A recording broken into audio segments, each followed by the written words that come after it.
If you've started a GLP-1 or you're thinking about it, and somebody's already handed you a list of side effects that made your stomach drop, nausea, vomiting, fatigue, and you thought, is this actually worth it? Here's what I want you to know before we go any further. Side effects are real, but most of them are manageable.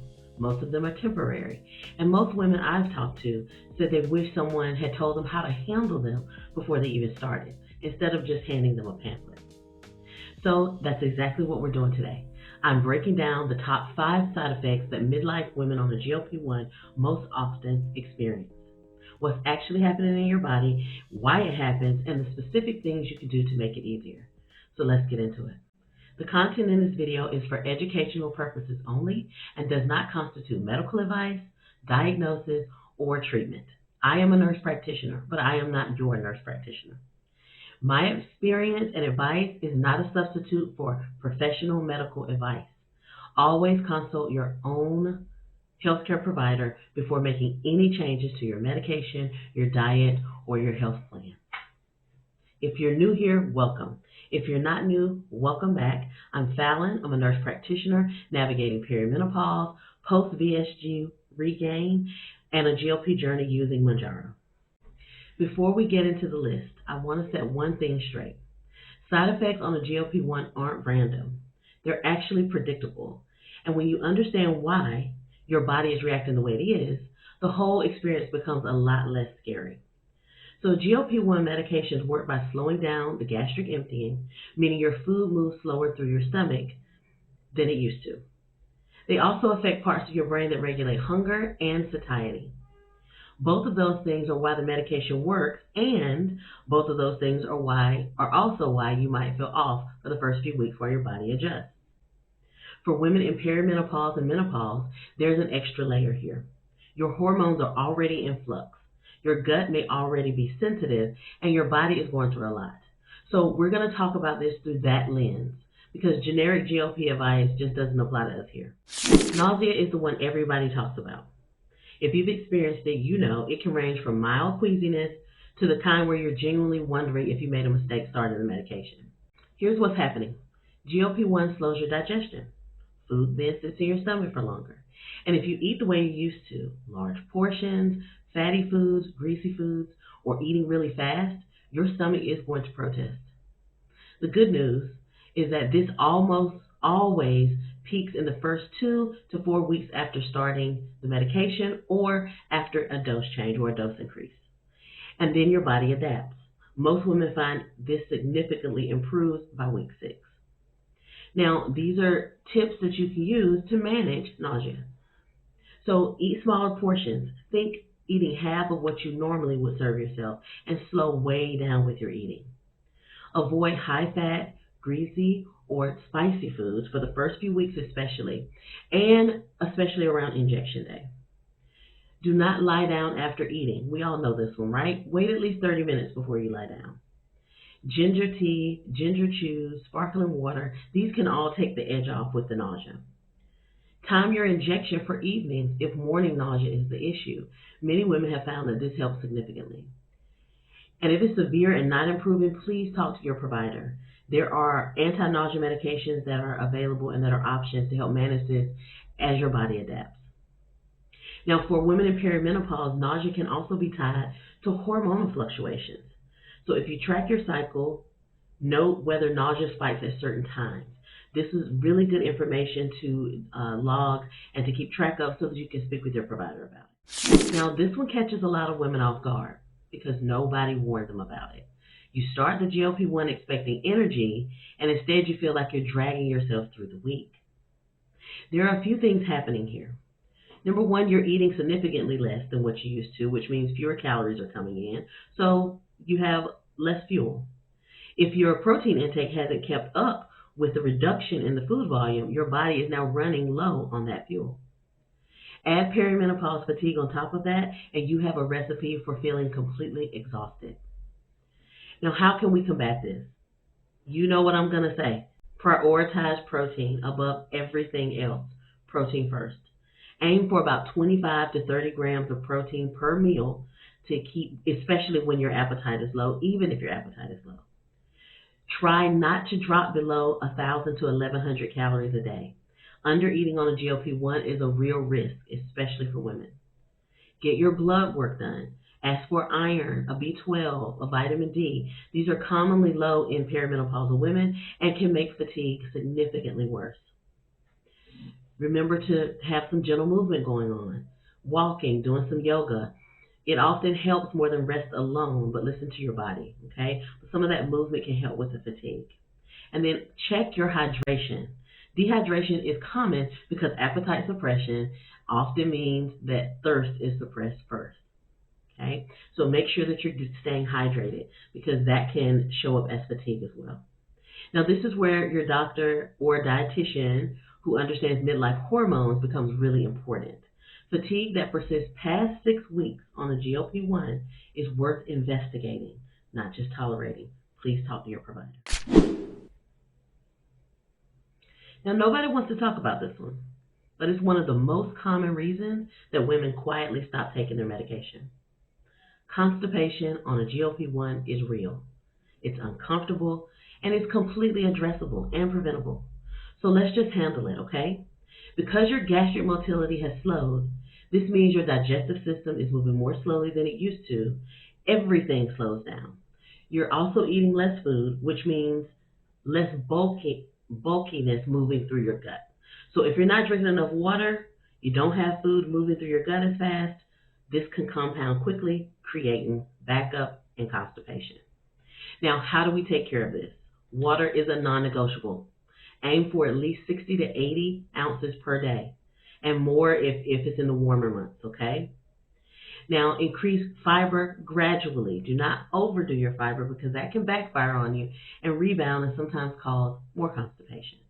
So you want to increase it gradually so you don't have any GI upset, which means you can add some flaxseed, Metamucil or psyllium husk to your diet. Chia seeds as well can be helpful, and they're also high in protein.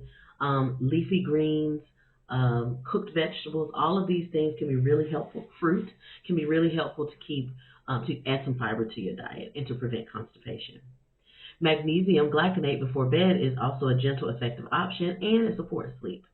But ask your provider about it and see what they say, and they can look at the medications that you're on and see if it'll be good for you. Some medications you don't need to take magnesium with, so you have to make sure that just because it's an over-the-counter supplement, they can still interact with some of your prescription medications. So always talk to your provider. Now, daily movement, another non-negotiable. Just a 20-minute walk. Get that gut moving. You know that saying, walking after dinner, really is helpful. Get the gut moving and so it can move along the food that's stuck in there so you can digest it well. Now, if it's been more than 3 days, Miralax is considered safe, but I want you to check with your provider first, okay? They can give you a gentle laxative medication to kind of get everything moving for a short period of time to get kind of your body used to the new way that your gut is functioning, okay? Now, estrogen supports gut motility. As estrogen drops in women in perimenopause and menopause, many women already have slower digestion before the GLP-1 even enters the picture. So if this is you, be proactive from day one, not waiting to be reactive when constipation comes knocking. Now, this next one is not talked about enough. When you lose weight quickly, which GLP-1 can absolutely cause, you don't just lose fat. Without the right habits in place, you start losing muscle too. And for women in midlife, this is a serious concern. Muscle is metabolic currency. It's what keeps your metabolism strong, it's what keeps your bones protected, and your body functional as you age. So studies show that up to 40% of weight loss on a GLP-1 without resistance training can come from lean muscle mass. That's not a number that you want to ignore. How do we manage this? How do we prevent it? Because this is very preventable. Eating enough protein. Again, I'm going to scream it from the mountaintops. 0.7 to 1 gram per pound of weight is the target range for muscle preservation on a GLP-1. Now, for women that are over 40 and in perimenopause, we need to up that to 1 to 1.2 grams per pound of body weight to make sure that we preserve those muscles. Now, resistance training, at least 2 to 3 times a week. You can use body bands, weights, kettlebell, use your body weight. Use anything that you can to give yourself some resistance training. Don't just chase the scale number. Track how you feel. Track how you move. Consider getting a DEXA scan to measure the body composition over time. Creatine monohydrate is a great supplement as well. 3 to 5 milligrams a day is the most researched supplement for muscle preservation, especially relevant for women over 40. And it has other benefits with cardiovascular health, gut health, so it is worth looking into and talking to your provider about. Work with a registered dietitian if you're not sure how to hit those protein targets while eating less food. And you know that the link for my protein playbook will be in the description below. It will take you and walk you through the journey to make sure you have quick meals to pick up, quick meals to choose from, no thinking, no cook meals on days that you're not thinking about eating. So check out the protein playbook. The link is in the description. Now, after 40, we're already fighting natural muscle loss, about 1% per year. GLP-1 without intentional muscle preservation can accelerate that. This is the side effect I most want you to take seriously because this is the one that affects your long-term health the most. Now, this is the one almost no one warned me about, and I hear about it a lot in my DMs. Women describe it as feeling flat, emotionally disconnected, or noticing that food, which used to be the comfort, the joy, the social ritual, suddenly feels neutral. And that neutrality and neutral feeling can bring up grief, confusion, even a kind of an identity shift. If food has been your coping mechanism, the way you celebrate, the way you connect, and suddenly that's quieted, there can be a vacuum. Some women also report low mood or mood changes, particularly in the early weeks. This appears to be connected to the gut-brain axis, and GLP-1 receptors exist in the brain and the gut as well. First of all, what can we do? We can name it. Recognizing the shift is the first step to not be ruled by it. Find new rituals around food, beautiful table settings, mindful eating, cooking as creativity, not just fuel intake. Therapy or coaching can be genuinely valuable during this transition as well. If you notice persistent low mood beyond 2 weeks, talk to your provider. Mood changes should always be monitored. And stay connected socially. Isolation makes the emotional flatness worse. Perimenopause already affects mood and emotional regulation through estrogen fluctuation. So layering GLP on top of that means you'll be navigating more at once than you even realize. You're not fragile for finding this hard. You're just navigating a lot. Look, I want to be honest with you. A GLP-1 journey is not a side effect-free experience. For some women, it's smooth. For others, the first few months are genuinely difficult. The gap between I didn't know this was coming and I knew this was coming and I have a plan makes all the difference. You now have the 5 most common side effects, why they're happening, and the specific things you can do about each one. You are not going in blind, and that matters. If this helped you, please drop a comment below and tell me what side effects you're dealing with, or the one that you're most nervous about if you haven't started your journey yet. I read everything, and your comments genuinely shape what I make next. For a GLP consult, if you would like to do a consult with me so I can walk you through it and get you prepared to go talk to your provider, being able to speak up for yourself and be autonomous and be a partner in your healthcare. Now, like, comment, and subscribe. And if you know someone who's just starting their GLP journey, please, and if they could use this, please share it with them. It might be exactly what they need. I'll see you in the next one. Thanks for watching. Take care of yourself.